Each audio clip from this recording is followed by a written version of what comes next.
Hello friend, welcome back to my channel.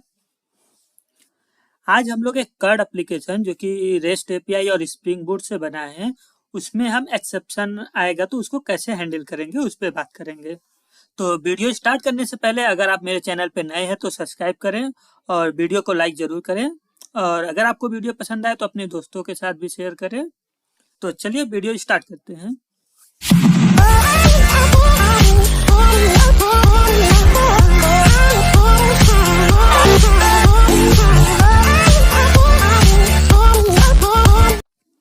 तो मेरे पिछले वीडियो में मैंने एक कर्ड एप्लीकेशन बनाया था स्प्रिंग बूट और रेस्ट एपीआई का यूज करके। उसके बाद उसमें मैं स्वैगर को ऐड किया था। अगर आपने अभी तक कर्ड एप्लीकेशन नहीं बनाया है तो सबसे पहले इस वीडियो को देख के कर्ड एप्लीकेशन बना लीजिए। मैं इसी कर्ड एप्लीकेशन में अब अगर एक्सेप्शन आएगा तो हम उसको कैसे हैंडल करेंगे उस पर बात करेंगे। तो मैं ये कर्ड एप्लीकेशन ओपन कर लेता हूँ। ये मेरा कर्ड एप्लीकेशन था जिसमें मैंने कंट्रोलर, एंटिटी, रेपो सब बनाया था जो कि एम्प्लॉय मैनेजमेंट पे था। मैं आपको एंटिटी ओपन करके दिखाता हूँ। एंटिटी में हमारे पास सैलरी है, एम्प्लॉय नेम है, कंपनी नेम है, डिपार्टमेंट है। और हम एक एम्प्लॉय कंट्रोलर में एक सेव एपीआई बनाए थे। ये सेव एपीआई कैसे बनाते हैं मैंने पिछले वीडियो में ऑलरेडी ये बताया, एक्सप्लेन किया है। अगर आपने वो वीडियो नहीं देखा है तो आपको लिंक ऊपर पॉपअप हो रहा होगा, उस पर सबसे पहले आप विजिट करें। तो चलिए हम इसको रन करके एक ऑब्जेक्ट को सेव करके देखते हैं।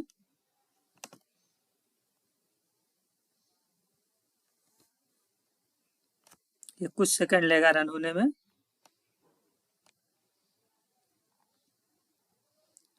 तो हमारा एप्लीकेशन स्टार्ट हो गया है।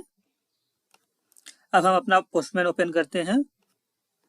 मैंने यहाँ पे यूआरएल और पेलोड ऑलरेडी प्रिपेयर करके रखा है। मैं एक यहाँ पे नया एम्प्लॉय इंसर्ट करना चाह रहा हूँ, तो हम डीबी ओपन करते हैं। यहाँ पे मैं रिफ्रेश करता हूँ तो यहाँ पे अभी एक भी रिकॉर्ड नहीं है डीबी में मेरे। अब मैं पोस्टमैन से हिट करता हूँ। मैसेज आया है employee added successful, employee added. इसका मतलब एम्प्लॉय ऐड हो गया है। अब हम चलते हैं डीबी में, रिफ्रेश करते हैं। हम रिफ्रेश कर दिए हैं तो हमारा एक रिकॉर्ड इंसर्ट हो गया है। या हम इसी में एम्प्लॉय को नल कर देते हैं। तो हम एक एम्प्लॉय ऐड करें जिसमें एम्प्लॉय का नाम और कंपनी का नाम नहीं दे रहे हैं, और इसको सेंड करते हैं। ये एम्प्लॉय ऐड हो गया। अब मैं इसको रिफ्रेश करता हूँ। यहाँ पे अगर आप देखेंगे तो कंपनी नेम और एम्प्लॉय नेम नल है। इस रिकॉर्ड का कोई यूज नहीं रह गया जिसमें हम एम्प्लॉय का नाम नहीं है, ना ही कंपनी नेम है। अगर कोई यूजर एक ऐसा रिकॉर्ड डाल रहा है जिसमें वो एम्प्लॉय का नाम और कंपनी नेम नहीं दे रहा है, फिर भी हम उसको अपने एप्लीकेशन में ऐड कर रहे हैं, तो ये हमारे बिजनेस को ऐड करेगा। भी हमारा यूजर एम्प्लॉय नेम और कंपनी नेम ना डाले तो हम उसको एक वैलिडेशन थ्रो करें। तो वो वैलिडेशन हम दो तरह से कर सकते हैं। या तो हम बैकएंड में वैलिडेशन इंप्लीमेंट करें, या फिर हम फ्रंट एंड के यूआई स्क्रीन में ही वैलिडेशन कर दें कि एम्प्लॉय नेम मैंडेटरी बना दें। तो जो जो हमें चाहिए उसको हम मैंडेटरी बना देंगे। पर अभी हम लोग बैकएंड में है तो हम यूआई में मैंडेटरी नहीं बना सकते, तो हम बैकएंड में ही अपना वैलिडेशन इंप्लीमेंट करेंगे। तो इस वैलिडेशन को इंप्लीमेंट करने के लिए हमारे पास दो तरीका है। सबसे पहला स्प्रिंग बूट का डिफॉल्ट एक्सेप्शन होता है जो उसको यूज कर लें, या फिर हम जो अपना कोर जावा में पढ़े हैं एक्सेप्शन हैंडलिंग उसको यूज करें। तो सबसे पहले हम एक्सेप्शन हैंडलर को यूज करेंगे जो कि स्प्रिंग बूट का है। तो चलिए देखते हैं उसको हम कैसे करते हैं। सबसे पहले हमें यहाँ पे एक डिपेंडेंसी ऐड करना होगा जिसका नाम है जावा वैलिडेशन। मेन उसका नाम है वैलिडेशन जो कि इंटरनली जावा वैलिडेशन को यूज करता है। यहाँ पे आप सर्च कीजिए वैलिडेशन। हम ये स्प्रिंग बूट स्टार्टर वैलिडेशन को यूज करेंगे। हम इसको कॉपी कर लेते हैं, इसको सेव कर देते हैं, और यहाँ पे देखिए बिल्डिंग स्टार्ट हुआ होगा। अब हमारे एप्लीकेशन में हम एक्सेप्शन हैंडलर को यूज कर सकते हैं। तो सबसे पहले हम रिक्वेस्ट क्लास को ओपन करते हैं। रिक्वेस्ट क्लास में हमारा ये एम्प्लॉय नेम है जिसको हमें नॉट नल बनाना है कि ये नल ना हो। तो हम यहाँ पे एक एनोटेशन यूज करेंगे @नॉट नल, और हम इसमें एक मैसेज यूज करें कि अगर कोई यूजर नॉट नल पास करता है, अगर वो नल देता है तो हम उसको क्या मैसेज रिटर्न करें, और वो हम लिख देते हैं please provide employ name. Same इसी को हम कॉपी पेस्ट कर लेते हैं कंपनी नेम पे। अगर आप चाहें तो यहाँ पे बहुत सारे एनोटेशन होते हैं, जैसे मैं इस पे एज पे दे दूंगा कि अगर कोई एम्प्लॉय है तो उसका एज हमारा ग्रेटर देन 80 होना चाहिए।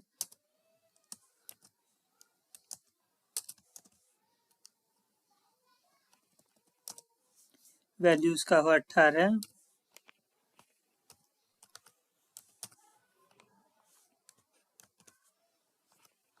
तो इस तरह से हम यहाँ पे वैलिडेशन दे देंगे।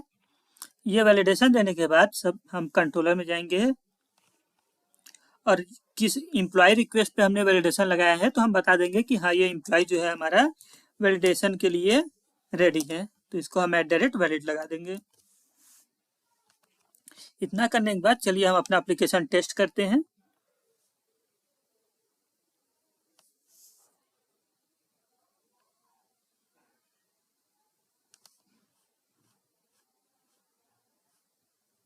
हमारा एप्लीकेशन रन हो गया है।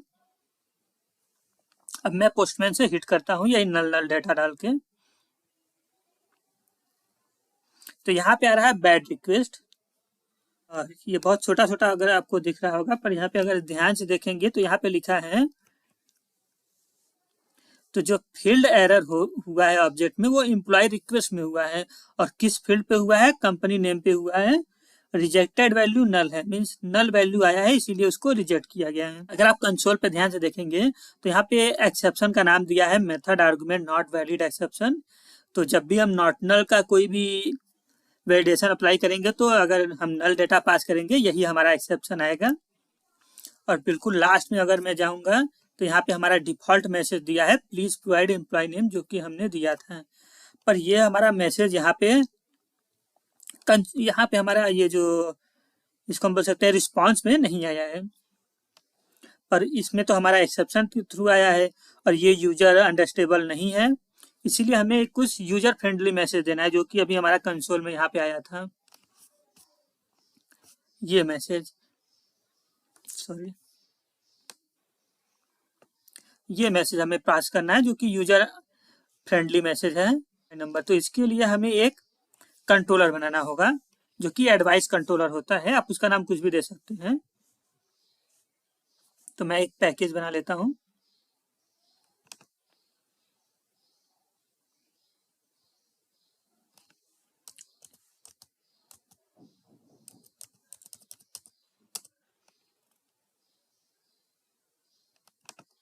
अब इसके अंदर मैं एक क्लास बनाता हूं एडवाइस कंट्रोलर।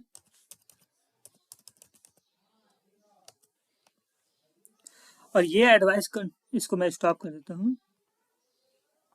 अब ये कंट्रोलर हमारा एडवाइस कंट्रोलर तब होगा जब हम इस पे एक एनोटेशन लगाएंगे @REST कंट्रोलर एडवाइस। अब हम यहाँ पे एक मेथड बनाएंगे जो कि जब भी हमारा नॉट नल का एक्सेप्शन आएगा हमारे कंट्रोलर में तो उसको सीधे रिडायरेक्ट कर देगा एडवाइस कंट्रोलर में। और वो जो हम मेथड बनाएंगे वो हमारा उसको हैंडल करके एक यूजर फ्रेंडली मैसेज जो हम दिए रहेंगे रिक्वेस्ट क्लास में उसको थ्रो करेगा। तो चलिए मैं उस मेथड को बना लेता हूँ। तो मैंने यहाँ पे उस मेथड को बना लिया है। जब पोस्टमैन में देखेंगे तो ये हमारा बैड रिक्वेस्ट करके आया था स्टेटस, इसीलिए जब भी हमारा जो रिस्पांस का स्टेटस बैड रिक्वेस्ट होगा वो इस मेथड में आएगा। इस मेथड का नाम हमने हैंडल इनवैलिड आर्गुमेंट एक्सेप्शन दिया है। अगर आप इसका एक्सेप्शन हैंडलर का मेथड वो पैरामीटर देखेंगे तो यह है method argument not valid exception, जो कि हमारा कंसोल पे प्रिंट हुआ था। जब मैंने आपको कंसोल दिखाया था उसमें आप ध्यान से देखेंगे तो एक ही लाइन में आपका बहुत सारा इंफॉर्मेशन प्रिंट हुआ था। तो बस ये लॉजिक जो है वो जितना भी प्रिंट हुआ था उसमें से वो कौन सा फील्ड था यहाँ पे उठाएगा, ये कौन सा फील्ड था और फिर क्या डिफॉल्ट मैसेज था। तो वो फील्ड जैसे हमारा था कंपनी नेम, तो ये कंपनी नेम उठाएगा, एक मैप में डाल देगा। और फिर वो क्या डिफॉल्ट मैसेज था उसको एरर मैसेज से उठाएगा और एक मैप में डाल देगा और उस मैप को हमारा वहाँ पे रिटर्न कर देगा। तो जब भी आपको रिस्पांस पोस्टमैन में जो रिस्पांस आएगा वो की वैल्यू पेयर में आएगा। की वैल्यू पेयर होगा उसमें की जो आपका होगा वो फील्ड का नाम होगा और जो वैल्यू होगा वो आपका डिफॉल्ट मैसेज जो भी आप मैसेज दिए रहेंगे। हम अपना एप्लीकेशन रन करके चेक कर लेते हैं।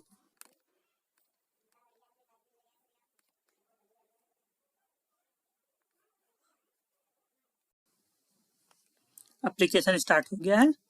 अब हम इसको पोस्टमैन से रिक्वेस्ट भेजते हैं। तो यहाँ पे आपको रिस्पांस में एक मैप रिटर्न किया है जिसमें की में हमारा फील्ड का नेम है और वैल्यू में आपका एरर मैसेज है। तो एरर मैसेज में आपका आ रहा है प्लीज प्रोवाइड एम्प्लॉय नेम और कंपनी नेम के लिए भी आ रहा है प्लीज प्रोवाइड एम्प्लॉय नेम। तो मुझे लगता है मैंने दोनों के लिए एक ही सेम नाम दे दिया है। तो चलिए हम उसको चेंज कर देते हैं अपने रिक्वेस्ट क्लास में। तो मैंने यहाँ पे अपडेट कर दिया। अब इसको सेव करता हूँ। तो डेव टूल का मैंने यूज़ किया है जिससे ये ऑटो रन हो जाएगा और फिर से मैं हिट करता हूँ। तो इस बार देखिए आपका दे दिया please provide employ name please provide company name. यहीं पे हमने एज के लिए अभी हमने मिन और मैक्स का यूज किया था। तो अब मिन में मैं डाल देता हूँ 11। मैंने 18 से लेस देन 18 to 16 किया था तो मैं 11 डाल के इसको सेंड करता हूँ। तो अब आपका एज में भी आ रहा है एज इज़ ग्रेटर देन 18। तो मुझे पता है एज 18 से बड़ा है तो मैं यहाँ पे डाल देता हूँ 89। अब मैं इसको फिर से हिट करता हूँ तो अब दे रहा है एज इज लेस देन 60। तो मतलब मुझे 18 से 16 के बीच में डालना है। मैं यहाँ पे 26 डालता हूँ और ये हमारा ये दोनों दे रहा है। तो अब मैं इन दोनों का भी डेटा डाल देता हूँ। अब मैं इसको सेंड करता हूँ तो हमारा एम्प्लॉय ऐड हो गया। अब मैं डीबी में एक बार रिफ्रेश करता हूँ तो यहाँ पे एक एम्प्लॉय और ऐड हो गया है। हम अपने दूसरे तरीका पे चलते हैं जो कि हम नॉर्मल कोर जावा का जो एक्सेप्शन हैंडलिंग का हम मेथड पढ़ते हैं उसको हम अप्लाई करेंगे। तो सबसे पहले मैं अपने एप्लीकेशन से ये एडवाइस कंट्रोलर ये सब रिमूव कर देता हूँ।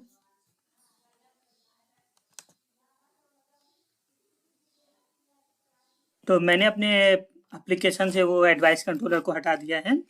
तो अगर आप यहाँ पे एम्प्लॉय में देखेंगे तो यहाँ पे हमारा कोई भी वैलिडेशन नहीं है अभी। तो हम अपने एप्लीकेशन में जाएंगे और ये जो हम सर्विस को कॉल किए हैं उसको ओपन करेंगे और यहाँ पे सबसे पहला हम मेथड एक बनाएंगे वैलिडेट रिक्वेस्ट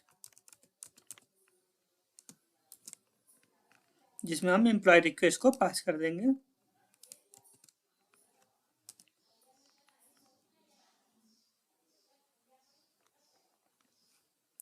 और यहाँ पे हम अपना वैलिडेशन का लॉजिक लिखेंगे। पर वैलिडेशन का लॉजिक लिखने से पहले हमें एक कस्टम एक्सेप्शन बनाना होगा और उस कस्टम एक्सेप्शन को हम यहाँ से मैनुअली थ्रो करेंगे। तो हमारा एक्सेप्शन पैकेज है उसमें हम एक कस्टम एक्सेप्शन बना लेते हैं जिसका हम नाम देते हैं एम्प्लॉय एक्सेप्शन।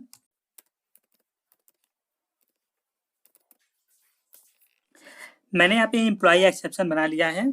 अब इसको मुझे कस्टम एक्सेप्शन बनाना है तो सबसे पहले मुझे इसको रन टाइम एक्सेप्शन से एक्सटेंड करना होगा।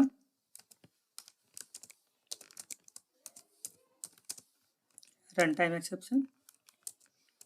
अब यहाँ पे मैं एक वेरिएबल बनाता हूँ प्राइवेट इन एक एरर कोड का कि क्या एरर कोड हम पास करेंगे और एक एक्सेप्शन।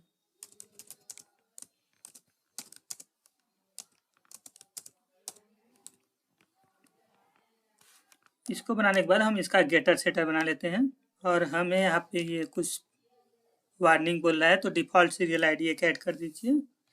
इसका कुछ इफेक्ट नहीं पड़ेगा। अब हम यहाँ पे एक कंस्ट्रक्टर बनाएंगे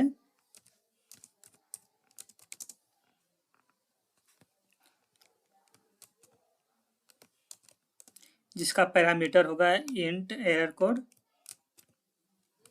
कि वो क्या एरर कोड हम थ्रो कर रहे हैं और साथ में हम क्या मैसेज दे रहे हैं।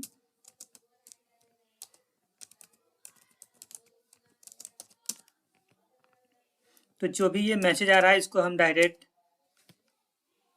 रन टाइम के मैसेज में सेट कर देंगे। तो हम रन टाइम का एक कंस्ट्रक्टर कॉल कर ले रहे हैं और एरर कोड को हम अपने इस क्लास के एरर कोड में सेट कर देंगे। अब हम इसको यूज़ करेंगे अपने एम्प्लॉय सर्विस में। तो ये जो वैलिडेशन रिक्वेस्ट नाम का हम मेथड बनाए हैं इसमें सबसे पहले हम चेक करेंगे एक इफ कंडीशन लगाएंगे ये जो एम्प्लॉय रिक्वेस्ट है ये करेक्ट है कि नहीं है। मतलब इसमें करेक्ट डेटा आता है कि नहीं। तो हम चेक करेंगे, गेट करेंगे एम्प्लॉय नेम को, और हम उस एम्प्लॉय नेम को चेक करेंगे वो नल तो नहीं है। तो इफ एम्प्लॉय आईडी अगर नल हो या मीन्स और एम्प्लॉय का जो कंपनी नेम एम्प्लॉय नेम है वो एम्प्टी तो नहीं है, तो हम एम्प्टी चेक करने के लिए पहले ट्रिम करके फिर इज एम्प्टी चेक कर लेंगे। तो अगर वो एम्प्लॉय का नेम नल हो या एम्प्टी हो तो हम क्या रिटर्न करेंगे, यहाँ पे हम थ्रो करेंगे एक एक्सेप्शन। तो थ्रोज कीवर्ड का यूज करेंगे जो कि मैनुअली थ्रो करने के लिए यूज होता है, न्यू एम्प्लॉय एक्सेप्शन। तो न्यू एम्प्लॉय एक्सेप्शन, और यहाँ पे हम एरर कोड में दे देंगे 400 मीन्स बैड रिक्वेस्ट, और ये हमारा मैसेज है दूसरा पैरामीटर, तो इसमें हम डाल देंगे ई डॉट नहीं, यहाँ पे हम दे देंगे जो भी हमें मैसेज देना है, प्लीज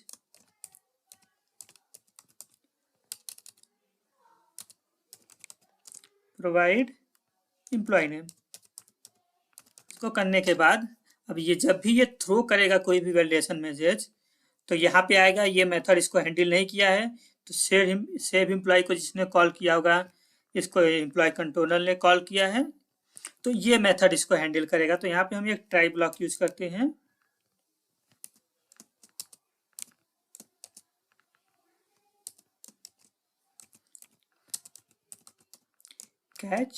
कैच में अगर आप चाहें तो ये एम्प्लॉय एक्सेप्शन दे दीजिए या फिर ये जो भी एक्सेप्शन क्लास है वो दे दीजिए। तो मैं यहाँ पे अभी एम्प्लॉय एक्सेप्शन देता हूँ,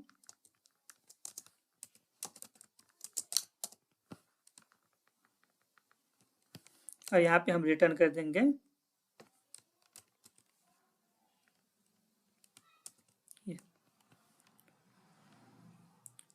तो इस मैसेज की जगह मैं ई डॉट गेट मैसेज कर लेता हूँ, और यहाँ पे हम बैड रिक्वेस्ट ले लेते हैं। तो ये हमारा हमने एक्सेप्शन को हैंडल कर लिया है। अब प्रोग्राम को हम रन करते हैं और टेस्ट करते हैं। तो मैं इसको डीबग मोड में रन करूँगा, और अगर मैं ब्रेक पॉइंट नहीं लगाऊंगा तो वो नॉर्मल रन हो जाएगा। करता हूँ श्याम, और इसको सेंड करता हूँ। यहाँ पे एम्प्लॉयड एडेड मैसेज आ गया, और ये जो मैसेज आया ये सिंपल एक मैसेज आया है, तो इसको फ्रंट एंड टीम आपका यूआई में एक पॉपअप के रूप में शो कर देंगे एम्प्लॉय एडेड। तो मान लीजिए अभी हमारा एक मैसेज आया है, जब मैं इसको हटा दूंगा और सेंड करूंगा तो यहीं पे बस आ जा रहा है प्लीज प्रोवाइड एम्प्लॉय नेम। तो जब भी वो एम्प्लॉय एडेड की जगह आपको आ जाएगा please provide employ name as a popup, तो यूजर को सामने दिखेगा employ please provide employ name, तो वो एम्प्लॉय नेम डाल के डेटा सेव करेगा। तो दूसरा तरीका हमारा ये था। तो इस तरह से हम एक्सेप्शन हैंडलिंग को अप्लाई करेंगे।